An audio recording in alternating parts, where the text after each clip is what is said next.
আমরা সবাই জানি বাংলাদেশে ইতিমধ্যে 350 সিসি পর্যন্ত সিসি লিমিট ইনক্রিজ করে দিয়েছে অ্যান্ড এটা থেকে ভালো দিক আছে অ্যান্ড কিছু খারাপ দিকও আছে। সো এই বিষয় নিয়ে আজকে একটু কথা বলবো, ভালো অ্যান্ড খারাপ দিক নিয়ে। কারণ বাংলাদেশে যেমন হায়ার প্রিমিয়াম সেগমেন্টের বাইকগুলো আসতেছে সেটা অবভিয়াসলি অনেক ভালো আমাদের জন্য। অ্যান্ড এত বছর পর 2003 সালের পর এই প্রথম বাংলাদেশে সিসি লিমিটটা ইনক্রিজ করে দেওয়া হলো, সেটা হচ্ছে 350 সিসি। অ্যান্ড আই হোপ এখন অ্যাটলিস্ট বাংলাদেশে বলতে পারবো যে যাক, প্রিমিয়াম সেগমেন্টে অনেক অনেক বড় বড় বাইক আসছে অ্যান্ড আসতে যাচ্ছে অ্যাকচুয়ালি। সো আজকে কথা বলবো হচ্ছে তিনটে বিষয় নিয়ে। প্রথমত হচ্ছে এই 350 সিসির গুড অ্যান্ড ব্যাড সাইড নিয়ে, দেন আসবো হচ্ছে এটার প্রাইজিং অ্যান্ড দেন আসবো হচ্ছে এটার মেইনটেনেন্স। সো ভিডিওটা স্কিপ না করে পুরোটা দেখবেন। আই হোপ ভিডিওটা অনেক ইনফরমেটিভ হবে আপনাদের জন্য, কজ আপনার ভাই স্যাম অরোরা মোটো ব্লগ থেকে অলওয়েজ ইনফরমেটিভ ব্লগ বানিয়ে থাকে শুধুমাত্র আপনাদের জন্য। সো দেরি না করে চলেন ভিডিওটা শুরু করা যাক। তার আগে ইন্ট্রোটা দিয়ে নেই। হ্যাঁ everyone, this is Sam and welcome to my YouTube channel Aurora Moto Vlog. আশা করি সবাই ভালো আছেন, আমিও ভালো আছি আল্লাহর রহমতে। এখন কথা বলবো হচ্ছে প্রথমে এই পাওয়ারফুল মেশিনগুলো নিয়ে, যেটা বাংলাদেশে আসতে যাচ্ছে 350 সিসি লিমিট নিয়ে। সো এই বাইকগুলো যখন আসবে, এই বাইকের যে শক্তি বা এই বাইকের যে পারফরমেন্সগুলো দিবে, যেমন হচ্ছে রাইডিং কমফোর্ট, ব্রেকিং কমফোর্ট, এগুলো দিক থেকে কোনো তুলনায় হয় না, কজ এটা অনেক অনেক ভালোভাবে পারফরমেন্স করবে এখনকার 150 সিসি বাইকগুলোর থেকে। সেকেন্ডত এই বাইকের যে আধুনিক ডিজাইনগুলো আছে, 350 সিসি যে স্টাইলিশ ডিজাইনের যে বাইকগুলো আসবে, যেমন হচ্ছে নিনজা, ডুকাটি অ্যান্ড অবশ্যই রয়্যাল এনফিল্ড তো আছেই, অ্যান্ড আরও অনেক অনেক বাইকগুলো আসবে, যেমন হচ্ছে টিভিএস RR 310, যেটা আমি অনেক আগে থেকে বলে আসতেছিলাম। সো আই বিলিভ এখন আপনারা ট্রাস্ট করতেছেন যে আসলে এই বাইকটা আসতেছে।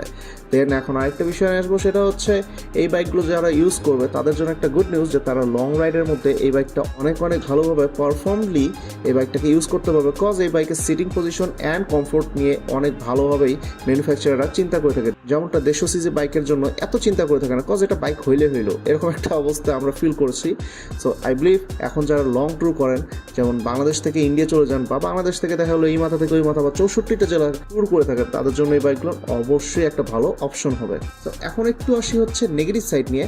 বাংলাদেশে ইতিমধ্যে জানা গেছে যে গত এক বছরে 400-র উপরে অ্যাক্সিডেন্ট হয়ে গেছে, বাইক অ্যাক্সিডেন্ট। অবভিয়াসলি শুধুমাত্র বাইক অ্যাক্সিডেন্টের কথা বলবো, তাহলে এখন বুঝতে হবে যে এই হায়ার সেগমেন্টের বাইক যখন আসবে, তাহলে বাংলাদেশের অ্যাক্সিডেন্টের মাত্রা অনেক বেশি বেড়ে যেতে পারে, শুধুমাত্র এই ইম্যাচিউর পোলাপাইন বা ইম্যাচিউর বাইকারদের জন্য।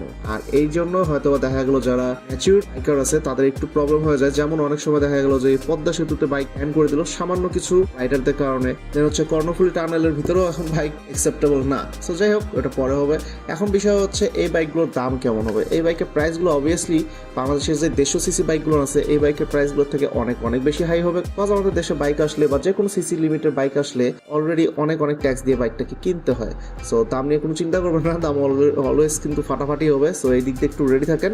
দেন আসি হচ্ছে এই বাইকের যে মেইনটেনেন্স কস্ট। এই বাইকের মেইনটেনেন্স কস্ট যেহেতু আমাদের বাংলাদেশের R15 যদি আমি ধরি, বাংলাদেশের টপ মোস্ট স্পেয়ার পার্টসের যে রেটগুলো থাকে সেটা হচ্ছে R15 অ্যান্ড হচ্ছে রেপসোল বাইকগুলোর, সিভিয়ার বাইকগুলোর হচ্ছে সব থেকে হাই।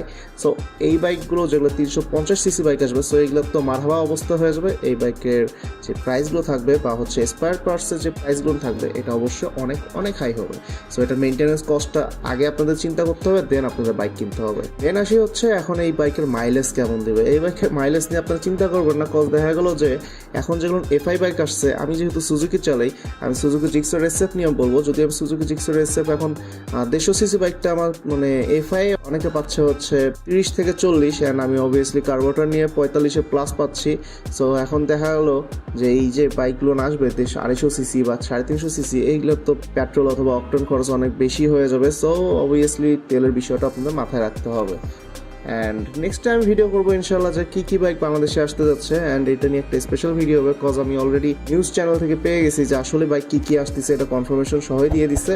সো দেখা হবে পরবর্তী ভিডিওতে ইনশাল্লাহ। অ্যান্ড আজকের ভিডিও নিয়ে যদি কারো কোনো কোশ্চেন থাকে বা কোনো কথা থাকে, তাহলে অবশ্যই কমেন্ট সেকশনে কমেন্ট করতে ভুলবেন না, আমি অলওয়েজ আপনাদের কমেন্টের রিপ্লাই দিব। সো দেখা হচ্ছে পরবর্তী ভিডিওতে। আশা করছি পরবর্তী ভিডিওতে আপনার সবাইকে পাবো অ্যাজ এ ভাই ব্রাদার ফ্যামিলি মেম্বার। সো সবাই ভালো থাকবেন, সুস্থ থাকবেন। আসসালামু আলাইকুম।